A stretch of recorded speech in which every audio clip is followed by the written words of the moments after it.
Hi, good evening. Our topic for tonight is from the book of Jonah, chapter 3, verse 1 to 5.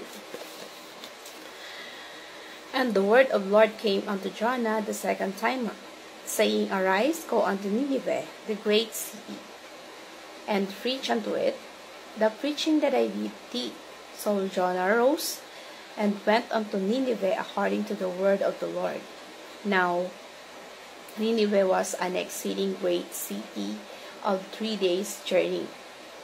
And Jonah began to enter into the city of days' journey, and he cried and said, Yet 40 days, and Nineveh shall be overthrown. So the people of Nineveh believed God and proclaimed a fast and put on sackcloth from the greatest of them even to the best of them. So, ito yung first encounter ni Jonah, katulad ng topic natin kagabi na tumakas si Jonah sa Diyos dahil ayaw niya na mangaral siya or magbalik loob ang mga taga-Nineveh. Kasi alam niya na ang Diyos ay mahabagin. Kaya ang lugar kasi ng Nineveh ay puno ng kasamaan. Ang gusto mangyari ni Jonah ay gunawin ang Nineveh. So, pag nangaral siya doon, alam niya na patatawaran at maaawa ang Diyos sa kanila. So, sabi niya, Lord, I know you are compassionate, gracious, and slow to anger. Kapag nag-preach ako sa Nineveh na yan, patatawarin mo sila. Kaya sabi niya, hindi ako mag-preach dyan. Ayokong patawarin sila ng Diyos para parusahan sila ng Diyos. So, yun yung story ng pagtakas niya na hindi lang dahil pinapadala siya doon ng Diyos sa lugar ng Nineveh, kundi para maging compassionate din si Jonah. Matuto siya, hindi lang sa knowledge of God, kundi maging sa obedience to God. Na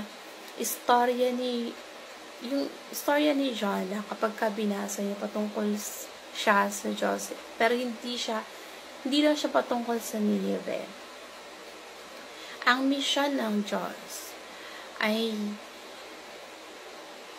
hindi lang sa lugar ng Nineveh, kundi kay Jonah na turuan siya kung paano maging compassionate, maging mahabaging missionary ng Diyos.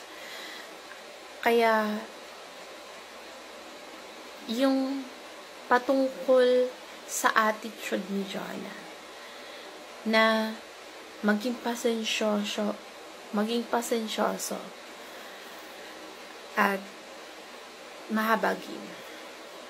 So, nung naglayag siya para makatakas, binayo ng malakas na hangin at halos lumubog yung bangka. Si Jonah ay tinapon ng mga tripulante sa Mediterranean Sea.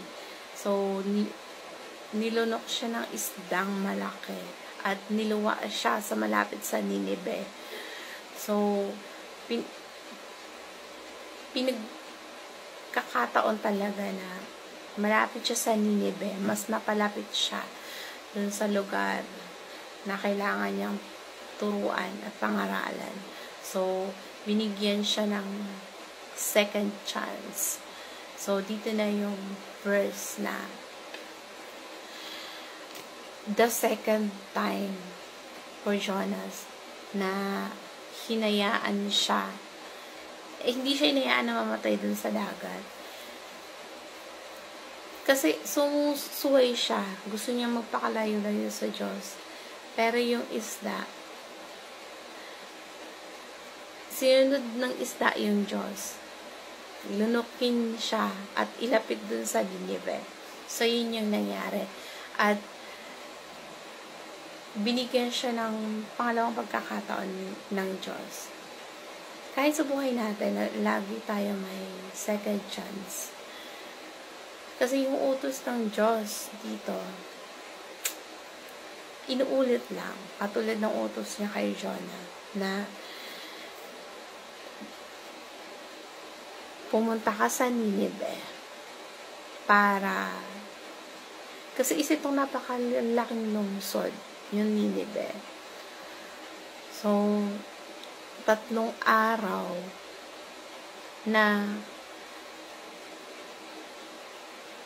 araw bago mo malibot yung lugar na yun.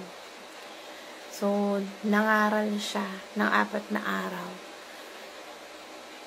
Sabi ni Jonah, ang mga mamayan ng Nineveh, wawasakin doon ng Diyos. Pero yung mga tao sa Nineveh, nagsisi agad sila. Sumampalataya sa Diyos at nag-ayuno sila. So, pati yung hari nung malaman na nag-preach si Jonah ng ganon,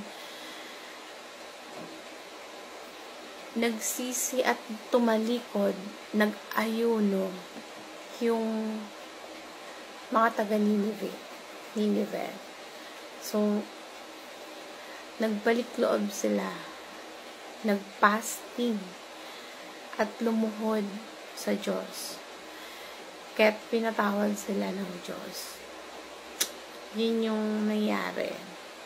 Kaya kung gaano kung maswayan si Jonah, ganun naman kabilis magsisi yung mga Ninevites. Kung gaano tumakas si Jonah, ganun kabilis nagsisi at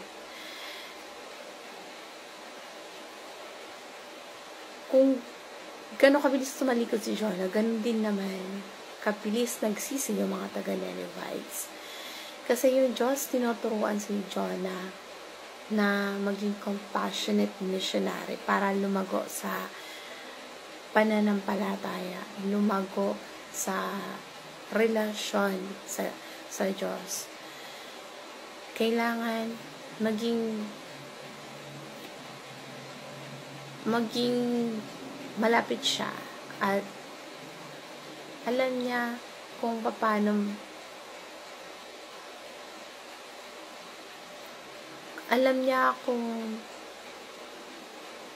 paano yung Diyos kapag ka nag-preach siya, papatawarin ng Diyos yung mga Ninevites. Kasi alam niya na mapagpala ang Diyos, mahabagin at hindi nagagalit.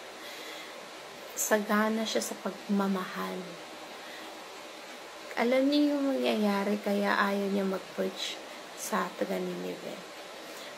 Alam niya ang knowledge of God, pero wala siyang obedience. Kulang.